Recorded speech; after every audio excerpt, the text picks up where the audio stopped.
Welcome to the Reality Revolution. I'm your host, Brian Scott. I have a delightful read for you today. We're going to read some more of The Magic Power of Your Mind by Walter M. Germain. Walter Germain was an amazing writer that wrote about parapsychology and ESP, and one of his most popular books is The Magic Power of Your Mind. We recently covered a chapter from this book on how to develop the happiness habit. Today we're going to talk about how to use your hidden powers. Walter Germain discussed how to use the power of the mind to create your reality and experience the better life. He was a great writer, and this is a powerful book. You might also remember the episode Rediscovering Your Super Sense. The important thing to understand in this particular teaching is his concept of the supraconscious. Germain claimed that the magic power of your mind lies within that portion called the superconscious. The superconscious level of the mind is the greatest wonder of nature. It is a vast memory machine. It is a powerful controlling unit. It is the segment of man's body that automatically runs the human engine. Very similar to Joseph Murphy's discussion of the subconscious mind. The superconscious, the communicator with the collective unconscious, as psychologist Carl Jung termed it, is the possessor of man's hidden power. It is the means by which you can become consciously creative through employing heretofore unused faculties of your mind. So much of this book is dedicated to how to use the superconscious level of the mind, how to use your hidden powers. There is within you complete power over the functions and conditions of your body. This has been proved time and again. It has been done in this book in the process of expounding and proving the propositions of the working hypothesis that was set forth at its beginning. Perhaps it is best, before you go further, to re-examine the 7 propositions of the working hypothesis at this point. This will enable you to see how each has been proved by experiment, natural and scientific, and how these powers, now recognized for what they are and accepted, can be put to the greater use. The 7 propositions of the golden gift, to reiterate, are: the superconscious is constantly amenable to control by the power of suggestion. The superconscious is incapable of independent reasoning by the process of induction. The power of the superconscious to reason deductively from given premises to correct conclusions is practically perfect. The superconscious is endowed with a perfect memory. The supraconscious has absolute control of the functions and conditions of the body. The superconscious has the power to communicate by means other than the recognized channels of the 5 senses. The superconscious is capable of intuition and perception of the laws of nature. The question that naturally should now arise in your mind, and it undoubtedly has, is: what am I to do with the power that is within me? What are you going to do with this great golden gift is, of course, up to you alone. You can use it for the greatest benefit to self and mankind, or you can allow it to lie unused and wasted. If you prefer to make use of this hidden power, you must now learn how it can be aroused at will under certain requisite conditions for many purposes, including the alleviating of human suffering. Skeptics have long taken a negative attitude toward the belief in mental therapy. I recall quite vividly one man with whom I discussed this theory saying, even if good can be derived by credulous people from any system of so-called mental therapy, it can never be of any benefit to me because I don't believe in such things. But you are making a great mistake, I explained to this man, adding, and don't feel that the mistake you make is in any way a personal one. It isn't. It is almost a universal one. It is a mistaken belief, such as that you just expressed, that permits many petitions of sincere pilgrims to holy places to go unanswered. It is my own belief that the faith of the conscious mind has nothing more to do with the requisite mental attitude beyond consciously submitting thoughts to the superconscious level in accordance with the great law of suggestion that underlies all human relationships. The faith required for therapeutic purposes is purely a subjective faith. I explained further, it is only attainable upon the cessation of active opposition on the part of the conscious mind. This is the faith that is required by man to tap the great resources of the accumulated intelligence of mankind that is stored in the superconscious. I tried to explain to the man that in this modern age, subjective faith is the key to the hidden power of human nature. Subjective faith, then, as you term it, my friend said, is much the same as superstition was when it was the emotional force that induced the magic of ancient days. Exactly, I replied. The man was forced to agree that he had been the victim of mistaken thinking. It was not many months later that I had a letter from this man telling me that by using subjective faith, he had succeeded in helping his wife overcome a lengthy and painful illness which had made life in his family miserable for many years. Under all systems of mental therapy, the perfect passivity of the patient is required as the first essential condition. Of course, it is desirable to gain concurrent faith both on the conscious and superconscious levels of the mind. That is the mental attitude given by those who induce therapeutic cures through the medium of prayer. But it is not absolutely necessary if the patient in good faith makes the necessary autosuggestions. This can either be done consciously in words or by submitting to the suggestions of a therapist. The many examples of suggestion through hypnosis are ample proof of this fact. No matter what the system of mental healing used, the conditions are essentially the same. The whole science of mental healing can be summarized in 2 words: passivity and suggestion. The first requisite is perfect passivity and receptivity on the part of the patient. This means simply the suspension of the functions of the conscious level of the mind for the time being. This will allow the superconscious level of the mind to receive the impressions directed by suggestion and act on them. Of course, ideally, a state of profound hypnosis is generally considered the most favorable condition for the reception of suggestions, whether they be made orally or mentally. Whenever by passivity the patient becomes subjectively receptive to the corrective suggestions of the therapist, he is at least partially induced into a hypnotic state. Frequently, the patient is wholly hypnotized. If the therapist can place himself in a similar hypnotic state, the result of the suggestions upon the patient will be all the more effective. The reason for this is a very simple one. The suggestions to the superconscious level of the patient's mind are conveyed telepathically from the superconscious level of the therapist's mind. If both the patient and the therapist are in a partially hypnotic state, they are in rapport on the superconscious level. The superconscious of the therapist, having been given direction in advance, can then convey the correct suggestions to the patient's superconscious. The supraconscious level of the patient's mind, being controlled by such suggestions, exercises its complete control of the functions and conditions of the body to restore a normal state of health. Nonetheless, it is not necessary that either the patient or the therapist become partially hypnotized. If the requisite element of faith or confidence has been established in the superconscious level of the patient's mind, the hypnotic state is not a necessity, but a concurrence of both objective and subjective faith is required in such cases to produce effective results. It has been claimed by some mental therapists that faith on the part of the patient is not an essential prerequisite to successful healing. Some people may choose to believe that, but a close observer will see that this statement is made primarily for the purpose of inspiring faith subjectively in doubting patients. For example, a prospective patient approaches the therapist with an expressed lack of faith. The patient says, "I understand that it is necessary that your patients have faith before they can be healed. If that is the case, I cannot be helped by mental treatment because I am hopelessly skeptical." To this, the therapist may reply, "Faith is not necessary in my method. I do not care what you believe. I can help you nonetheless." This usually is satisfactory to a prospective patient. If he submits himself for treatment, then he has all the faith essential for a successful cure. That is subjective faith. And oddly enough, the patient is undoubtedly quite unaware of this expression of faith. This Bura trick of the trade, it is a commendable one, for it gives the patient the required faith and accomplishes the therapy without any great struggle to be re-educating the patient. Some therapists will not use such trickery. Jesus Christ, for example, refused to use any falsehood. Even if the end seemed to justify the means, he always told his followers very frankly that faith was essential.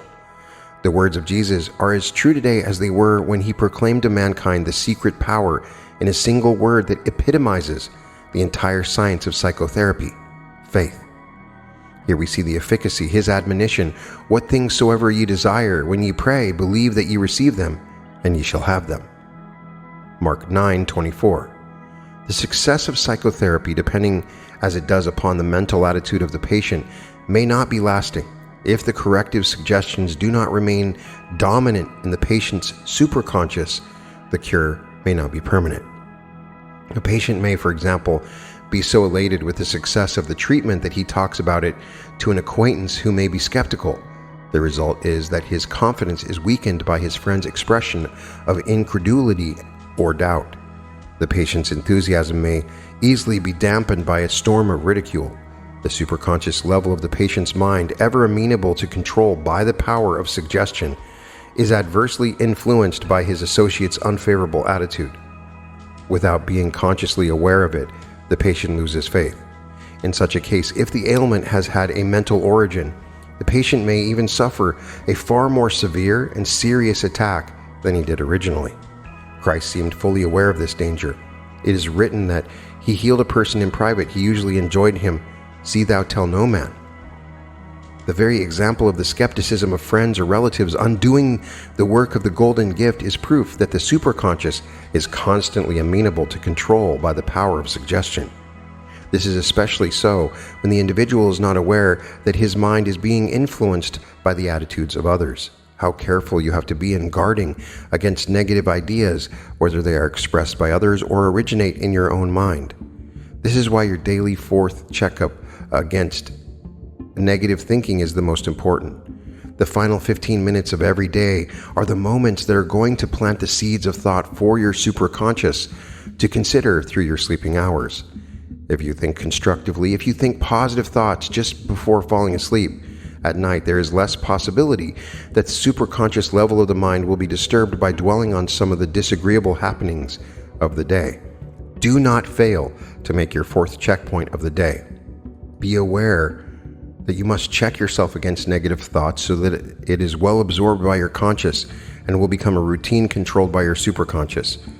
You've seen the results of suggestion in hypnotic sleep. Remember, natural sleep is no different from hypnotic sleep. The thoughts you plant in the mind before falling asleep are the thoughts upon which the mind will dwell. The suggestions you plant are the suggestions the mind will carry out. The results of hypnotic suggestions are, in a word, amazing.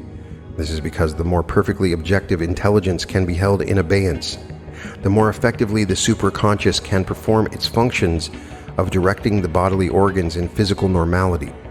The superconscious level of the mind is as amenable to control by suggestion during natural sleep as it is during induced or hypnotic sleep. Therefore, the most favorable condition for the transference of therapeutic suggestions from the therapist to the patient is when both are in a state of natural sleep. Little need be said here regarding the mode of operation. The method is as effective as it is simple. All that it is required on the part of the therapist is that he shall be possessed of an earnest desire to cure the patient, and that he shall concentrate his mind just before going to sleep upon the task in hand and direct his superconscious to occupy itself during the night in conveying therapeutic suggestions to the patient. The communication between the superconscious levels of the therapist and the patient's minds is achieved by the mental radio telepathy. You will recall what Dr. Carroll said about the phenomenon of miraculous healing. There is no need for the patient himself to pray or even to have any religious faith. It is sufficient that someone around him be in a state of prayer. To this end, the therapist must accustom himself to the assumption that his superconscious is like a distinct entity. It must be treated as though it were separate and apart from the conscious level of the mind, and therefore it has to be guided and directed in the work to be done. You know that no part of the human organism functions as a separate unit. But for the purpose of autosuggestion, it is desirable to look upon your superconscious as a willing servant, which will carry out the wishes and directions of its master, your conscious mind. The work is possibly more effective if the therapist knows the particular ailment with which the patient is afflicted. He will then be able to give directions more specifically, but this may be left to the natural instinct and latent wisdom of the superconscious. Everyone possesses the power to alleviate human suffering, to a greater or lesser degree, by this unique method. It is not a means by which money can be earned, but it has compensation far more valuable than money. Aside from the pure satisfaction of doing good, there is a practical reward in every effort to heal the sick by this method, Every sincere effort to convey therapeutic impressions to the patient during sleep is inevitably followed by a dreamless sleep on the part of the therapist. Try it yourself and see. This means simply that the superconscious is free from the usual conflicts of mind that usually cast their reflections across the threshold of consciousness in the form of dreams. It would seem that the superconscious, following the suggestion of the therapist, occupies itself so completely with the work it is directed to do that it has little time to indulge in the emotional conflicts that ordinarily worry the human nervous system while one sleeps. The physical environment of the sleeper, therefore, fails to produce impressions strong enough to cause the dreams that ordinarily result from the mental impressions of the happenings of the day. Thus, the therapeutic suggestions imparted during sleep react favorably upon the therapist, and his own health is promoted by the very act that aids the health of the patient. Dr. Carroll said, "Generally, the patient who is cured is not praying for himself, but for another. This constructive attitude is conducive to greater acceleration of the process of organic repair and therefore beneficial to the therapist." You've been shown how superconscious level of the mind is constantly influenced by the suggestions of the individual's conscious level of the mind. This is the normal relation between the two segments of the mind. Ordinarily, objective control is exercised unconsciously. That is to say, you're not aware of the interactive processes of the two levels of the mind, the feeling level and the reasoning level. Once you do recognize this fact, you've not only arrived at the principle that lies at the root of all true psychological science, but you are then prepared to accept the primary proposition which underlies the science of mental therapy. Man controls by suggestion the operation of his own superconscious, even though the suggestion be in direct contradiction to his own objective belief. This is unqualifiedly true.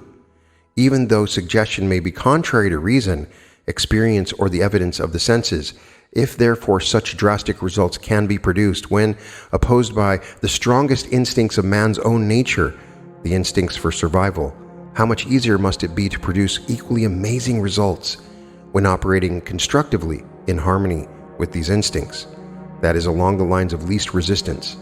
It must be quite evident to you now that autosuggestion can be employed to great advantage for therapeutic uses. Indeed, the power of self-help is the most important part of mental therapy. Without this power, psychotherapy is of comparatively little value or benefit to anyone, and with it goes the power to resist disease, to prevent sickness as well as to cure it.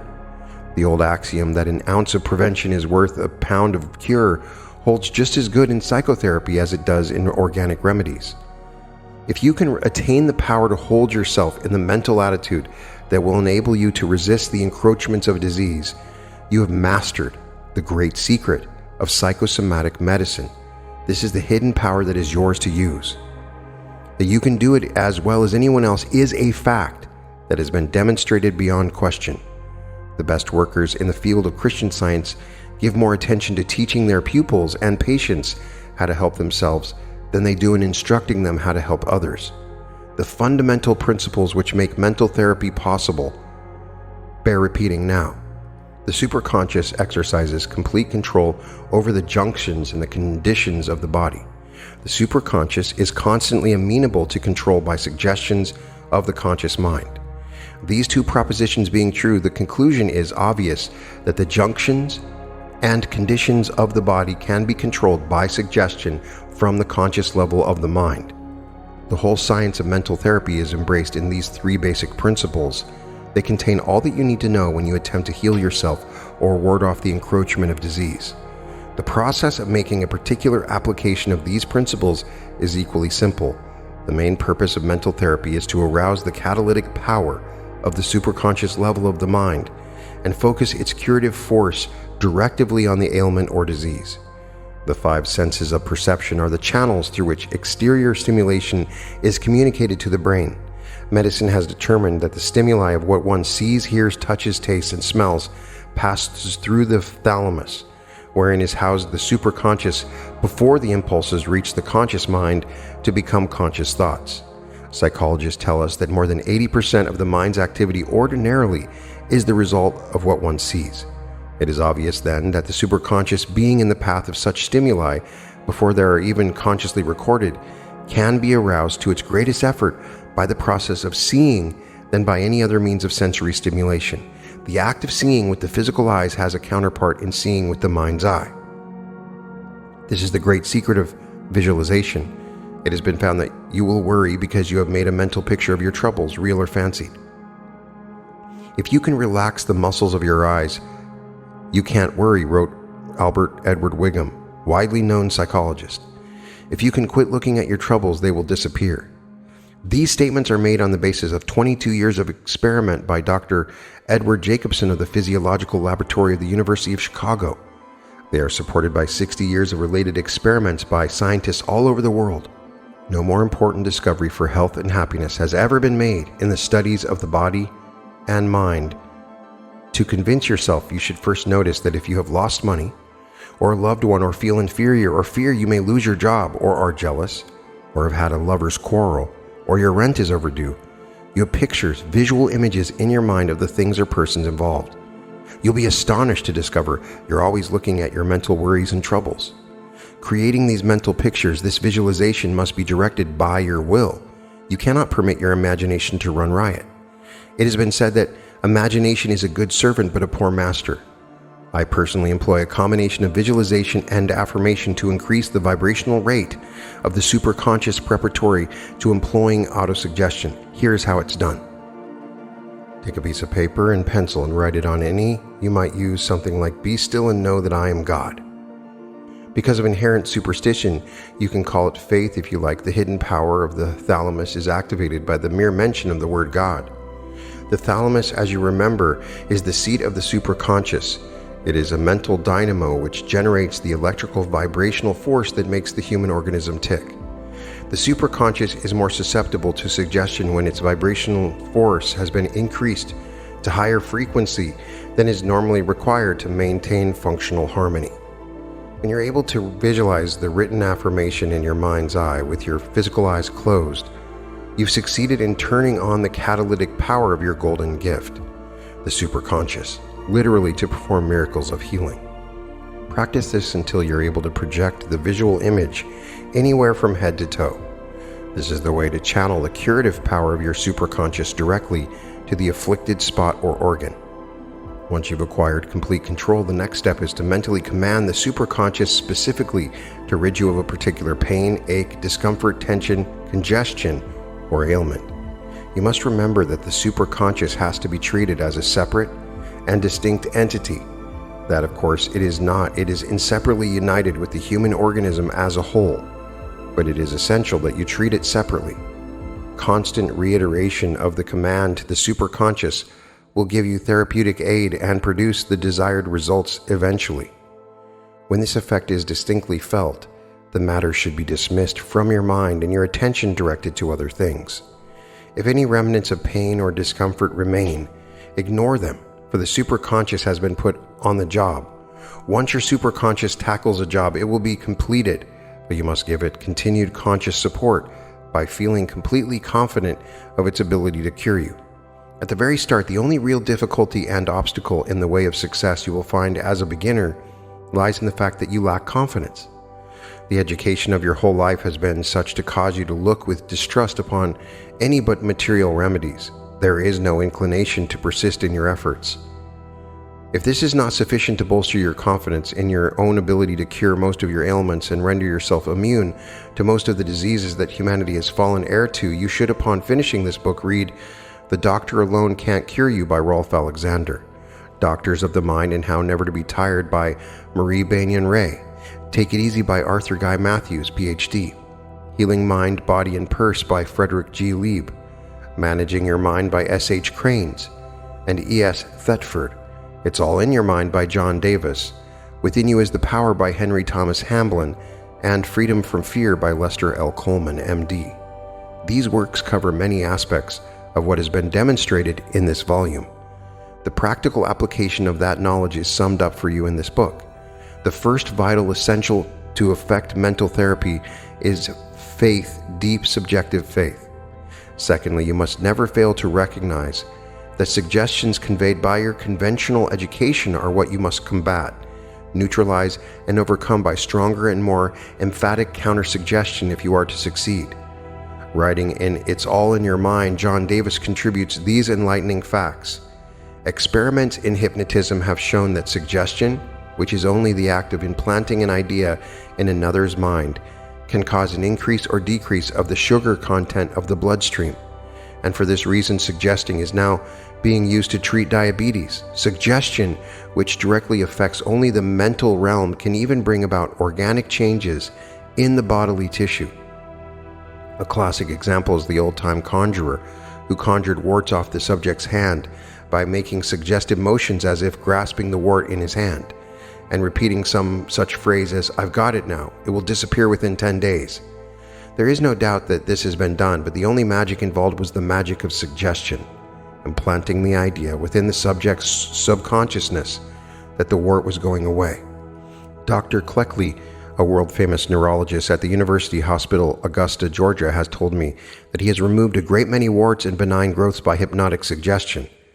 I have personally seen a large bed sore inflamed and speckled with pus pockets completely disappear within 3 days following a suggestive treatment, although a specialist had been treating it with salves, drugs, and Ray treatments for 6 months with no results.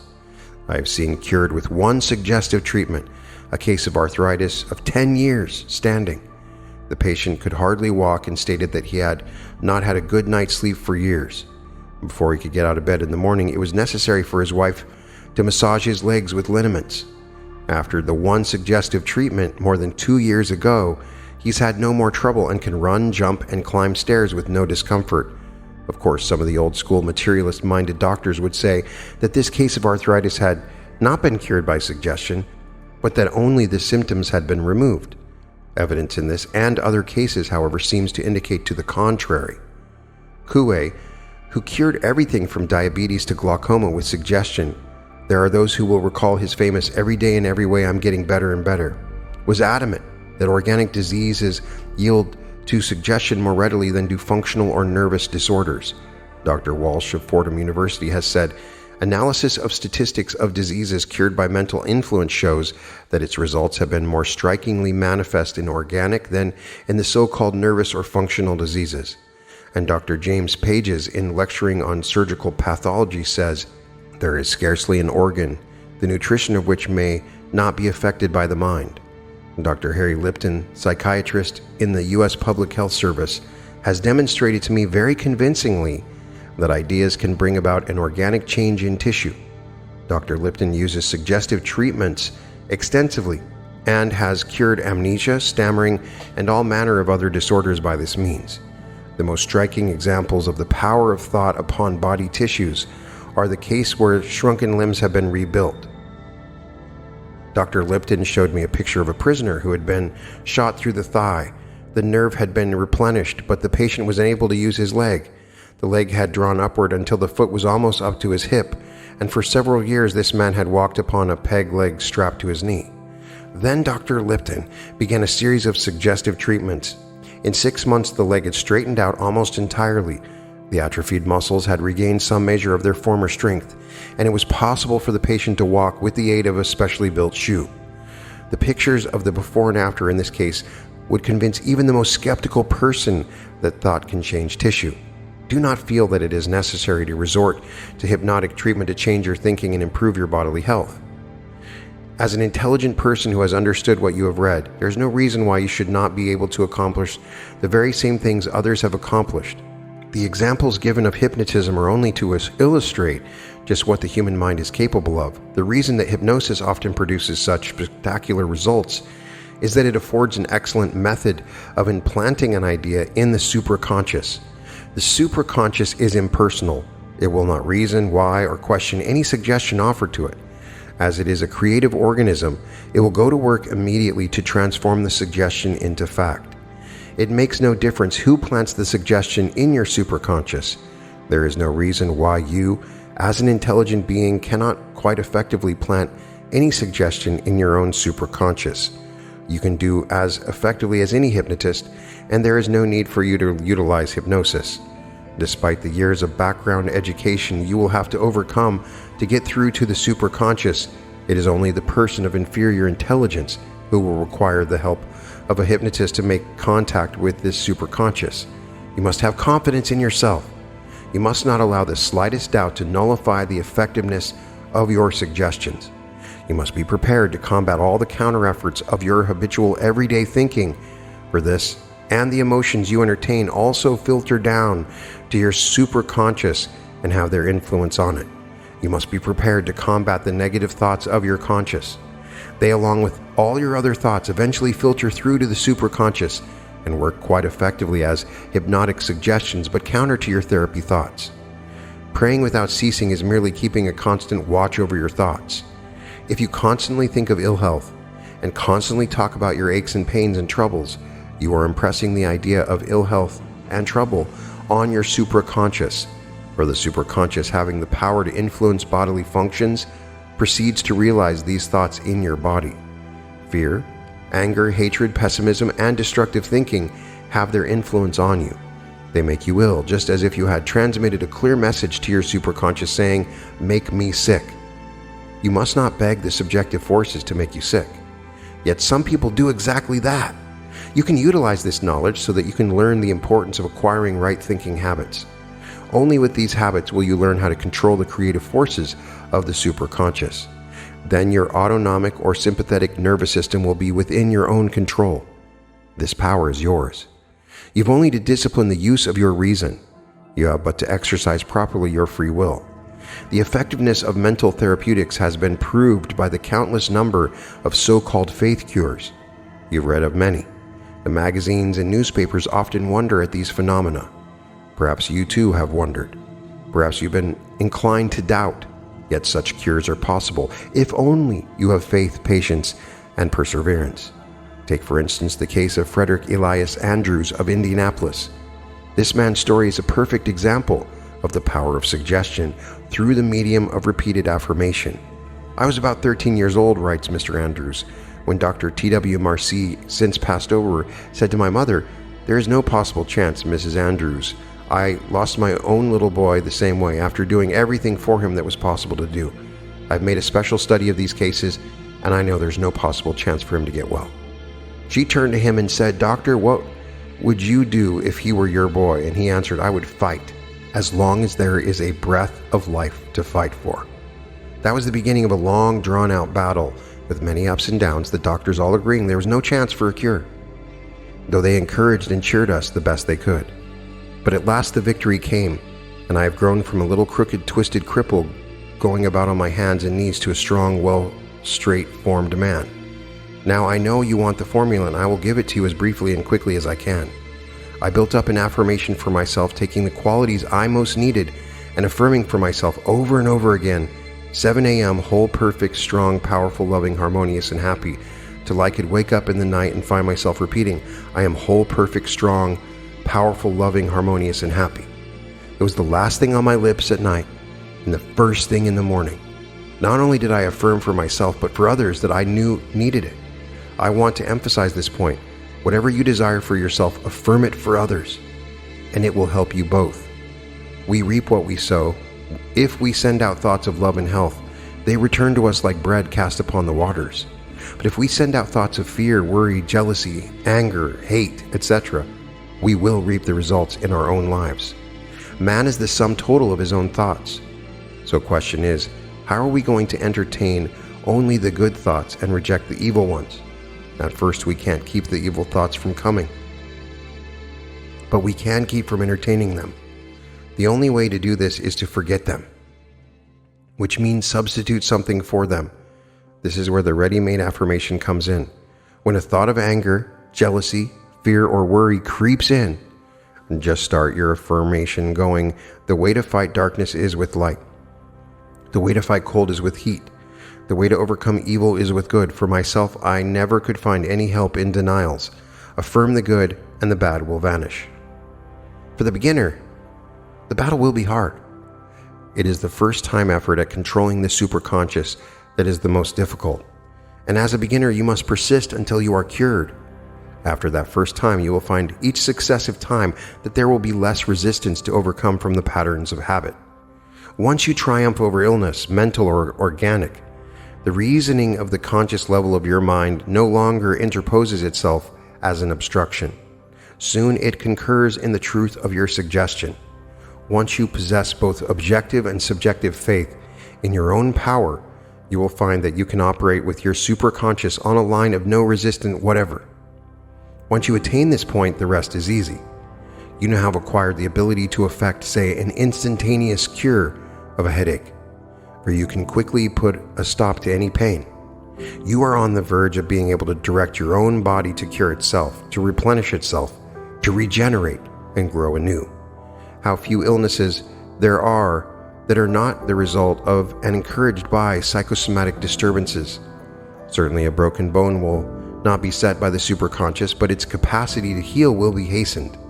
And so many of the illnesses that afflict man are amenable to control by the mental processes. Perhaps you have stopped for a moment and said to yourself, "This doesn't seem credible, it's impossible." Let us recapitulate then for an instant.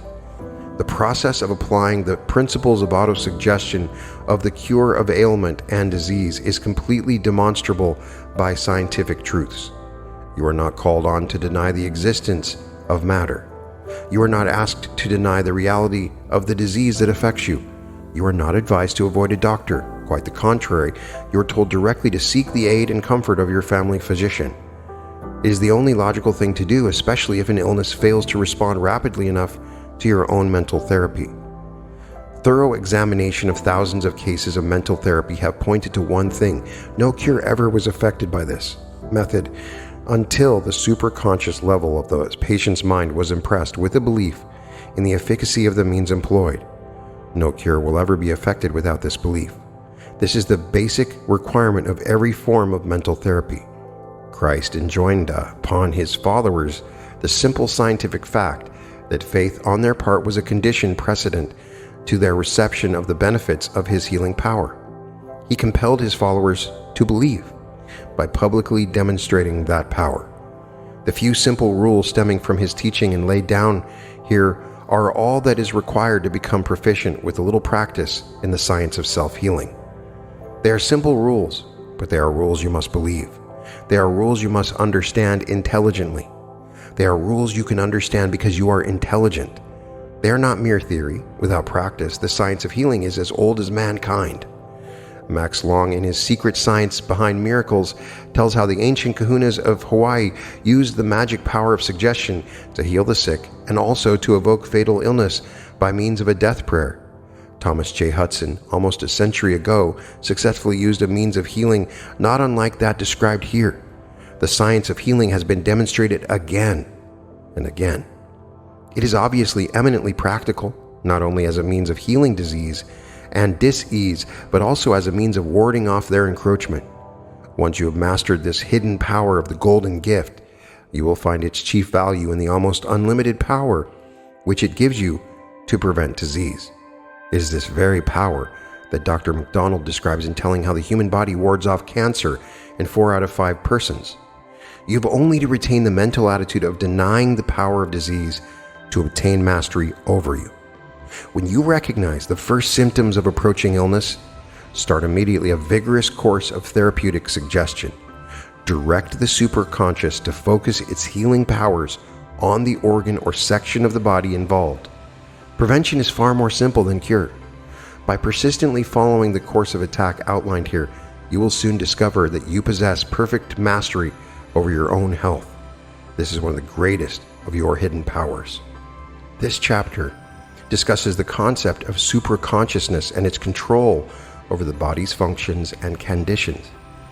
It revisits the 7 propositions of the Golden Gift hypothesis, emphasizing the superconscious's susceptibility to suggestion, its perfect deductive reasoning, perfect memory, control over bodily functions, communication beyond the 5 senses, and capability for intuition and perception of natural laws.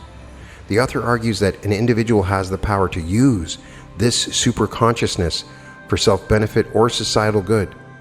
Germain criticizes skepticism towards mental therapy and emphasizes the importance of subjective faith and the power of suggestion in healing. It describes how skepticism and negative attitudes can undo the work of positive suggestion. It also highlights the perfect passivity and receptivity for therapeutic suggestion to be effective. It discusses the role of hypnosis and the idea that suggestions during natural sleep can be as effective as those in hypnotic sleep. I love that he mentions Max Freedom Long. I had just got done reading from that book before this one, and they tie so well together. In that particular book, he discusses kahuna beliefs in Hawaii and how they use suggestion in their healing. So what I want you to emphasize here, if you're healing, you also need to be in a hypnotic state. What's emphasized here is that your superconsciousness can contact the superconscious of the person that you're healing by putting yourself in a hypnotic state. So you must put yourself in that state and also give suggestions to yourself. This I find to be very important. People that try to do healings, they don't put themselves in that state, which is similar to a theta brainwave state, or at least a trance level state where you're relaxed and focused and your conscious mind is calmed down. When you do that and you provide suggestions for someone else, this also creates a bridge or link between you and the person that you're healing. This also covers the impact of negative thoughts on health and the importance of maintaining a positive mindset. It underscores the power of autosuggestion, suggesting that these tools can be as effective as traditional medical interventions in preventing and curing illnesses. Real-life examples and references to other works are provided to support the concepts discussed. So we'll definitely return to this book, which has lots more interesting stuff about how to use the superconscious mind. But if you're struggling right now, if you're sick for any reason, take these teachings into heart. You can use autosuggestion to influence your superconscious to heal your body. And that is one of your hidden powers. You can find all episodes of The Reality Revolution at therealityrevolution.com. I have some meditations for sale on there now. And I'd love it if you checked out my art. You can always find it at www.newearth.art. I'm sending all my love and imagining you happy, healed, and whole. And welcome to the Reality Revolution.